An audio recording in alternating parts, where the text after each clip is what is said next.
틈만 나면 게임하는 아이. 아이가 게임을 너무 오래 할 때는 어떻게 해야 할까요?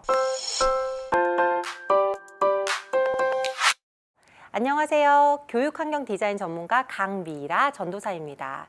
계속해서 사춘기 자녀를 두신 부모님들이 많이 하시는 고민들을 함께 나눠보고 있어요. 오늘은 게임을 너무 오래 하는 사춘기 아이를 어떻게 교육할지 그 기준을 세워보도록 하죠. 저희가 어렸을 때는 게임을 하려면 오락실에 갔었죠. 엄마, 제발 100원만 주세요. 졸라서 겨우 받은 동전으로 어떤 게임을 할지 신중하게 선택을 했어요. 나머지 시간은 게임을 하고 있는 동네 친구들 뒤에서 구경을 하며 몰래 연습을 하기도 하고요. 그런데 시대가 많이 변해서 이제 오락실이나 PC방에 가지 않고 스마트폰으로 게임을 하게 되었습니다. 게임 구경도 요즘에 유튜브로 하죠. 이제 3살인 제 막내 아이는 그렇게 게임 방송을 봐요. 나이 많은 누나들 따라 보기 시작하더니 요즘엔 자기가 더 많이 보더라고요.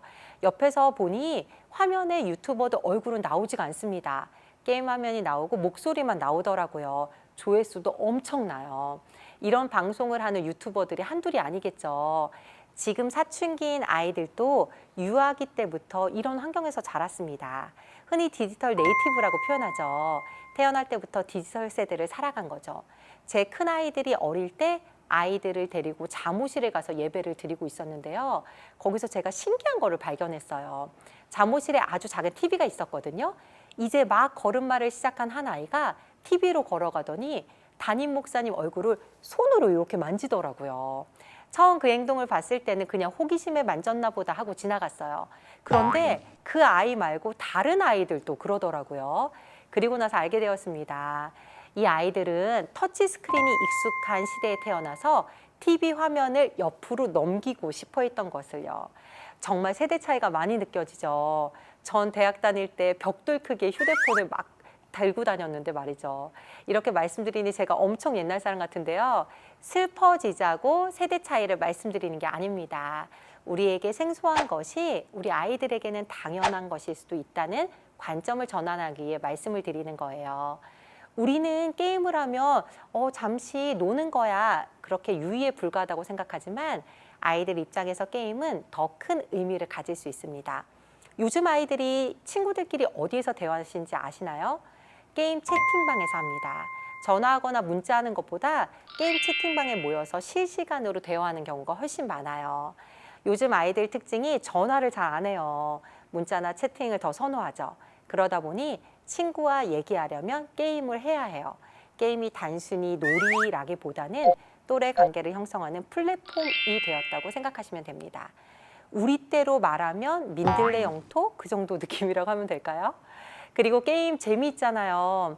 학업에 스트레스가 심해지는 사춘기 아이들은 스트레스 해소를 위해 게임을 하는 경우가 많습니다. 사람은 무엇인가 잘할 때 자기 효능감이 생기고 만족하게 돼요. 내가 쓸모 있는 사람이구나. 그리고 나는 이만큼 유능한 사람이구나. 이것은 나이와 상관없이 다 필요한 거거든요. 학업 성적으로만 평가받아서 자신감이 떨어져 있는 아이라면 게임 세상에 가서 레벨이 높아졌을 때 자신감을 얻을 수 있습니다. 그러면 당연하게 게임을 더 하고 싶어 하겠죠. 그곳에선 게임을 잘하니까요. 거기에서 자신감을 충전하면서 친구들 사이에서도 인기가 많아지고요. 그래서 게임을 너무 나쁘게만 보지 마시고 염려하지 않으셨으면 좋겠습니다. 아이에게 게임을 배워보시는 것도 좋은 방법이에요. 저도 최근에 저희 아이들에게 과일 게임을 배웠는데요. 요즘에는 너무 재밌어서 제가 아이들보다 더 많이 하고 있습니다. 자연스럽게 아이들과 대화거리도 생기고 일석이조겠죠. 게임하는 아이들을 이해하는 것이 되었으니 이제 부모로 어떤 점을 도와줘야 하는지 기준을 점검해 보도록 하죠. 아이들보다 더 빠져서 하루 종일 게임만 할 수는 없으니까요. 게임은 어쨌든 가상현실입니다. 잠시 들러서 놀 수 있지만 결국 현실로 돌아와서 대부분의 시간을 일상에서 살아야 하죠. 이 부분에서 중요한 것은 자기 관리, 시간 관리입니다. 사춘기가 되면 학업량이 어마어마하게 늡니다. 입시 준비를 시작해야 하니까요. 그러나 우리 아이는 아직 마음의 준비가 안 돼 있죠. 그래서 게임하는 문제를 놓고 어떻게 자기 관리를 하는 것이 지혜로운지 전략을 세울 필요가 있습니다. 자기 관리를 하는 지혜를 우리는 오늘 예수님에게서부터 배워보도록 할 거예요. 누가복음은 유일하게 예수님의 유년 시절을 기록한 복음서예요. 유월절을 지내고 성전에 남아 선생님들에게 듣기도 하고 묻기도 하며 대화를 하고 있었던 예수님 기억나시죠?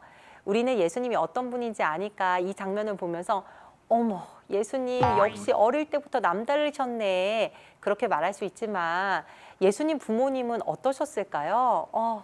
예수님이 없어진 걸 아시고 얼마나 놀랐을지 상상도 되지 않습니다. 2장 48절에 마리아가 얘야, 왜 우리에게 이렇게 했느냐? 내 아버지와 내가 얼마나 걱정하며 찾았는지 모른다라고 말하죠. 익숙한 말 아닌가요? 우리가 아이들에게 자주 하는 말이죠. 얘야, 왜 그랬어? 이렇게 게임 오래 하면 엄마 아빠가 얼마나 걱정되는지 몰라서 그래? 예수님의 대답도 딱 사춘기 아이 대답 같아요. 왜 나를 찾으셨습니까? 내가 마땅히 내 아버지의 집에 있어야 하는 줄 모르셨습니까? 너무 반항적이게 들리지 않나요? 12살이었던 예수님도 이때 사춘기여서 이렇게 얘기한 것 같아요. 호르몬은 나오죠. 뇌는 리모델링이 들어갔죠. 하고 싶은 건 있죠. 아직 다 크지는 못했죠. 예수님을 보면서 우리 부모님들도 위로를 받으셨으면 좋겠습니다. 마리아와 요셉도 사춘기를 지나는 예수님 때문에 많이 힘들었습니다. 우리만 힘든 게 아니에요. 그러나 제가 주목하고 싶은 것은 바로 그 다음입니다. 51절에 그러고 나서 예수는 부모와 함께 내려가 나사렛으로 돌아가서 부모님께 순종하며 지냈습니다. 라고 기록합니다. 결국 보호자인 부모님에게 배우면서 때가 될 때까지 자란 거죠. 그동안 예수님은 무엇을 배우셨을까요?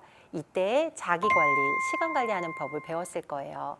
실제 예수님은 사역하시는 동안 시간을 구별하여 기도하시는 모습을 많이 보여주십니다. 대표적인 예로 마태복음 14장 23절에 무리를 보낸 뒤 예수께서 혼자 기도하러 산에 올라가셨다가 날이 저물기까지 거기 혼자 계셨습니다. 라고 기록합니다. 우리가 우리 아이들에게 이 부분을 가르쳐야 합니다.